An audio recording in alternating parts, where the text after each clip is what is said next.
Officially প্রচারণা নিষিদ্ধ, আইনিভাবে নিষিদ্ধ, কিন্তু পরোক্ষভাবে অনেকে প্রচারণা চালাচ্ছে। যদি প্রশাসন তার দায়িত্ব পালন করে, কর্তৃপক্ষ তার দায়িত্ব পালন করে, প্রক্রিয়াল টিম তার দায়িত্ব পালন করে, তাহলে অনেক ধরনের সমস্যা কমে যাবে।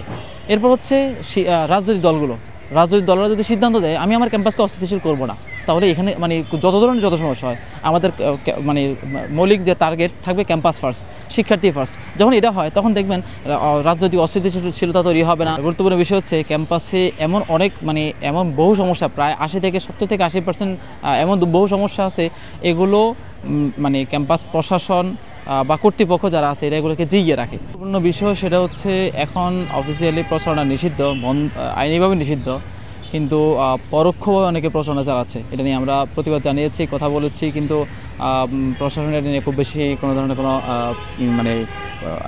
আইনিভাবে যে এগুলো ডিল করার দরকার ছিল সে প্রত্যাশা মতো তারা বন্ধ করার জন্য উদ্যোগ গ্রহণ করে নাই।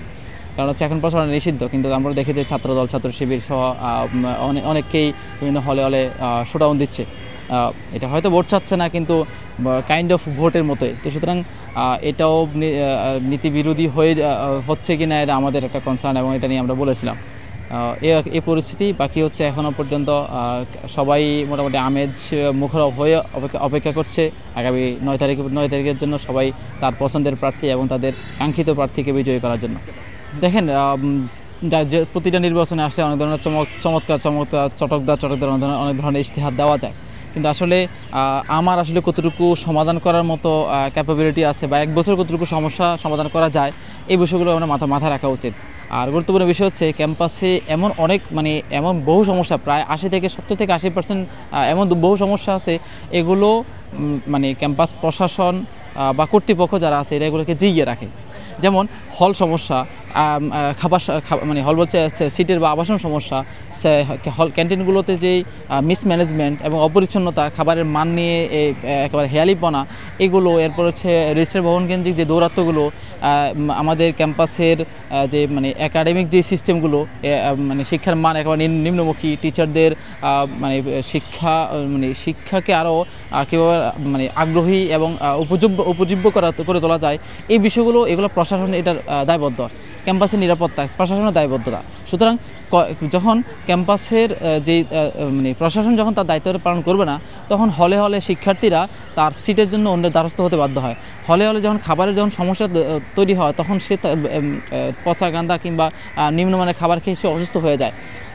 এরপর আমাদের যেই সিস্টেম প্রশাসনিক যে সিস্টেম, অর্থাৎ নিরাপত্তার যে ব্যবস্থা, এখানে দায়বদ্ধতাহীনতা এবং তাদের দায়িত্বশীলতার অভাবের কারণে আমরা দেখেছি আমাদের এখানে শিক্ষার্থীরা অনেক নিহত হচ্ছে, আমাদের এখানে শিক্ষার্থী হেনস্থার শিকার হচ্ছে। এরপর হচ্ছে টিচারদের দায়বদ্ধতাহীনতার কারণে দেখা যাচ্ছে তারা এই লম্পটের মতো টিচারদের মতো লম্পটরা, অনেক লম্পটরা, সবাই তো আর না, কিছু লম্পটরা যখন শিক্ষার্থীদের উপর হেনস্থা করে, শ্লীলতাহানি করে, তখন তার বিচার না হওয়ার কারণে আরও অনেক ধরনের এমন ঘটনা ঘটে থাকে। সুতরাং এই যে বিষয়গুলো, এগুলো আসলে মূল ফোকাস, যে যদি প্রশাসন তার দায়িত্ব পালন করে, কর্তৃপক্ষ তার দায়িত্ব পালন করে, প্রক্রিয়াল টিম তার দায়িত্ব পালন করে, তাহলে অনেক ধরনের সমস্যা কমে যাবে।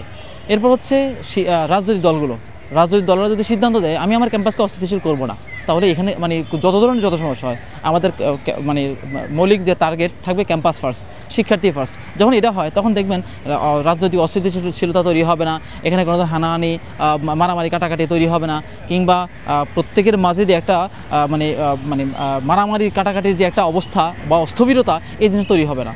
সুতরাং এখানে প্রত্যেকে যদি তার দায়িত্বগুলো পালন করে এবং ওই যে রাজনৈতিক স্থিতিশীলতা ফিরিয়ে আনা যায়, প্রশাসন তার দায়িত্ব পালন করা শুরু করে, এবং আমাদের একাডেমিক কাউন্সিলগুলো, একাডেমিক সিস্টেমকে যদি ঢেলে সাজায় এবং গবেষণামুখী করা যায়, তাহলে দেখবেন না ক্যাম্পাস দিনে দিনে হুড় করে র্যাঙ্কিংয়ের মধ্যে এগিয়ে যাবে, শিক্ষার মান উন্নত হবে, শিক্ষার্থীদের সকল সমস্যার সমাধান হয়ে যাবে।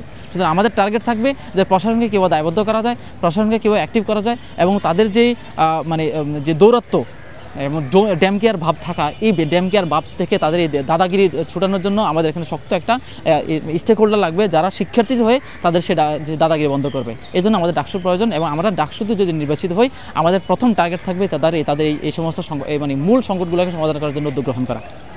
দেখেন, শিক্ষার্থীদের মূল কাজ হচ্ছে তারা পড়াশোনা করবে, তারা আগামীর জন্য প্রস্তুত হবে। তো এখন আগামীর জন্য প্রস্তুত হওয়ার ক্ষেত্রে তার রাজনৈতিক নেতৃত্বে গুণের চর্চা দরকার।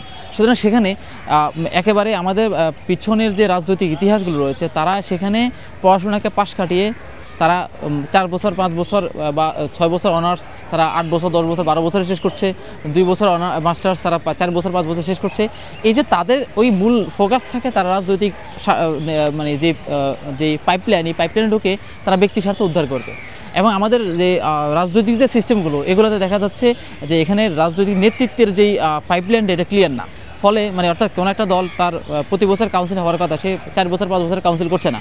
তো ফলে এখানে নেতৃত্বের যে ধারাবাহিকভাবে ছাত্র নেতৃত্ব গড়ে তোলার যেই প্রক্রিয়া এটা যেহেতু ক্লিয়ার হচ্ছে না, ক্লিয়ার না হওয়ার কারণে ওই যে জটগুলো তৈরি হয়। সুতরাং ওই জটগুলো তৈরি হওয়ার কারণে সে যখন তার একটা রাজনৈতিক ভিশন থাকে, সে ভিশনকে পূরণ করতে গিয়ে তাকে ড্রপ দিয়ে 4 বছরের মাস্টার্স তাকে 7 বছর 8 বছর মানে লং করতে হয়। তো এই যে এটা হচ্ছে আসলে মূল সমস্যা রাজনৈতিক দলগুলোর। যদি রাজনৈতিক দলগুলো যদি আসলে সঠিকভাবে প্রকৃত রাজনীতিটাকে প্র্যাকটিস করতো, যে রাজনীতিটা আসলে যে জন্য করা হয়, যে শিক্ষার্থী কল্যাণে, দেশের কল্যাণে, জাতির কল্যাণে, সমাজের কল্যাণে, এই যে কল্যাণ কেন্দ্রিক যদি তাদের টার্গেটটা থাকতো, তখন তারা তাদের পাইপলাইনটা ক্লিয়ার করতো, তারা প্রতিনিয়ত তাদের সেটাকে আপডেট করতো। এবং শিক্ষার্থী মানে যে মানে না করা, মানে মিছিল মিটিং রাজপথে থাকা এটা না, মানে তাদের যে একটা গুরুত্বপূর্ণ দায়িত্ব ছিল কেন্দ্রিক, পড়াশোনা একাডেমিক কেন্দ্রিক, তারা সেদিকেও ফোকাস করতো। কারণ তার তো শুধুমাত্র এখানে বসে থাকার উদ্দেশ্য থাকবে না, তখন তার উদ্দেশ্য থাকবে সমস্যাগুলোকে ফাইন্ড আউট করে আবার তার পোর্টেবলে চলে যাওয়া। সুতরাং এই জন্য আমাদের রাজনৈতিক দলগুলোকে পিছনের ইতিহাস থেকে মানে পুনরাবৃত্তি ঘটিয়ে আবার তাদেরকে প্রকৃত রাজনীতিকে চর্চা করার দিকে আমাদের ফিরে আসতে হবে।